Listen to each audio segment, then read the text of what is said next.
Hello, it's Wendy Capewell, your relationship specialist, and today I'm going to be talking about listening and being heard. Are there times when you feel that you're talking to someone, one of your friends or maybe your partner, and you just don't feel that they're paying you any attention? And if you give them one of those looks, or you actually say, I don't feel you're listening to me, they'll say, yes, I am listening. But you don't feel that they really are, because they're doing something else. And maybe they're kind of talking to the children, or perhaps they're writing an email, or they're reading the paper, or watching TV. Well, you can't do those things. You can't multitask in those situations. The only multitasking we can do is simple multitasking, and walking and talking is one of them. But if you're trying to listen to two things or multitask by writing and listening at the same time, or if you're reading and listening to someone at the same time, you can't. What happens is we actually switch. Our brain switches from one to another. And of course, when we're switching like that, we don't pick up everything. We miss parts of either what we're reading or what we're hearing. If you don't believe me, try it for yourself and see if you can do all of that and take in every single piece of information. Maybe you want to watch TV and see if you can read at the same time, or text a friend and see whether or not you are paying full attention to both things. I bet you're not. I bet you miss parts. And so that's really hard when we feel that when we're talking to someone, and it's really important for us, that we feel that we have that person's full attention. Otherwise, we feel that that person doesn't really care about us, that we're not important to them. And that's not a very nice feeling, as I'm sure you know if it's happened to you. It's happened to me, and I feel pretty miserable when somebody does that, because it feels like I'm not important. They don't really care. It feels like that what I'm saying just isn't of any value. So what happens when you've got a problem and you want some help, or maybe you just want to offload?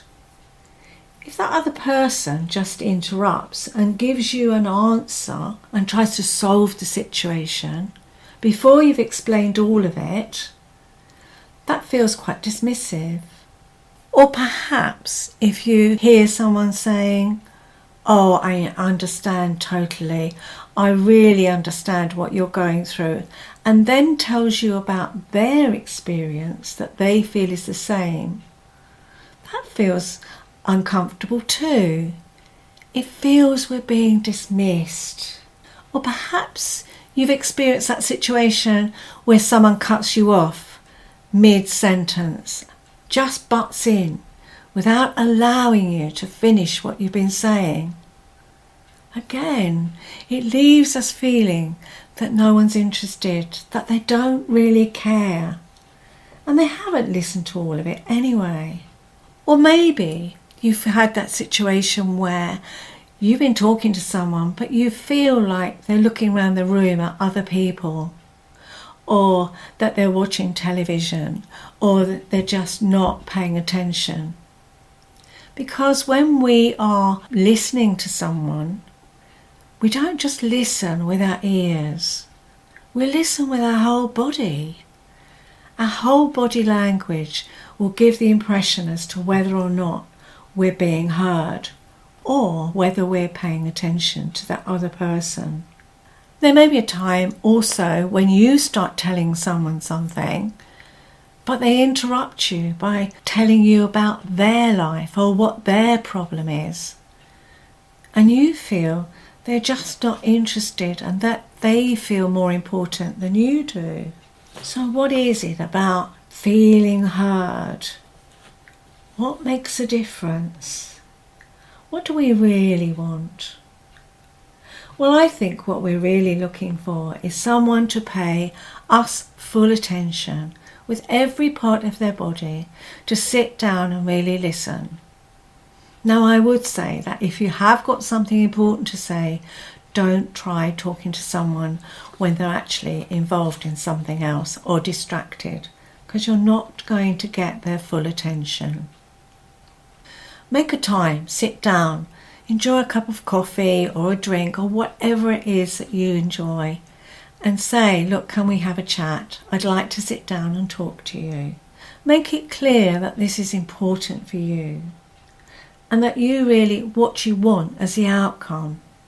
So if you want to talk to someone and explain a situation, just maybe start at the beginning and say, I've got this problem, I don't need it solved, I just want you to be a sounding ear.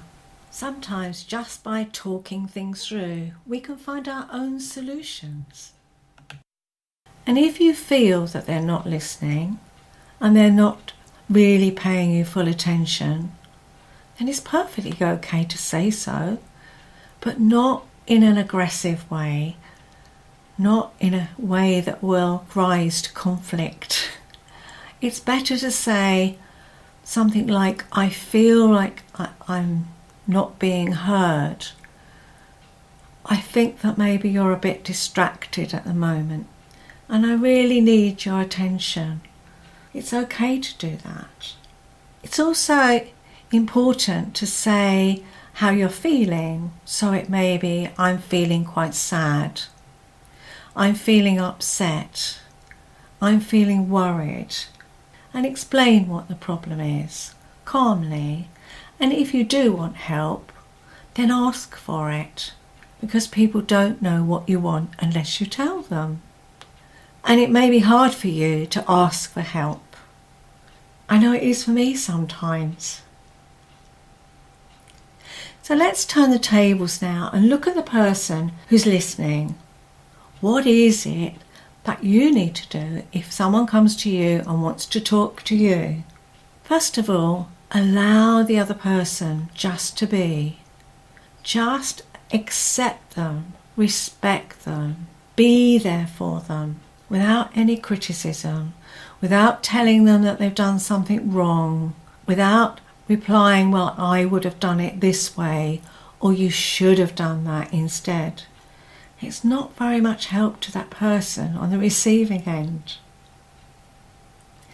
If you don't understand what the other person's saying, then just check it out and say, can I stop you a moment and ask if I'm really understanding what you're trying to say? What is it you want me to understand? Check it out if you don't get it. Or maybe there's a vital piece of information that you seem to have missed. Check. It's fine, because that actually feels like you are really interested and listening. Allow the other person to make their own decisions.